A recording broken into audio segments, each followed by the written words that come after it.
This is Johnny. Johnny is the treasurer of the Spanish club, in the top 5% of his graduating class, and is fourth string for his high school basketball team.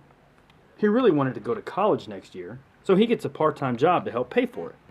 When Johnny tells all his friends, they can't understand why he'd want to go to college in the first place. Why would he waste his time paying for college to get a job when he is already making money cleaning dishes? He begins to see their point. He soon stops going to college and ACT prep programs.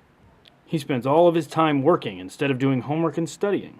While everyone else goes off to college, Johnny stays in town, now working full-time. He starts to hate his job and resents his friends for bringing him there.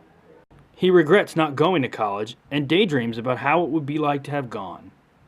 He then hears that Sally Skinner got into the University of Alabama.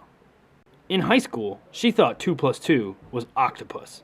This angers Johnny to the point of rage.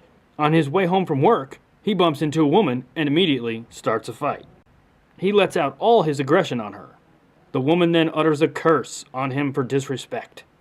Johnny just thinks she's lost her marbles. But soon, he notices a distinctive smell of cooked beef around him. Then, his arms taste like flour. Finally, every time he puts on his shirt, it immediately turns white and starts fitting him like a straitjacket. Before he fully understands what's happening to him, it's too late. He's turned into a gigantic beef burrito. The moral of the story? Always keep your academic priorities.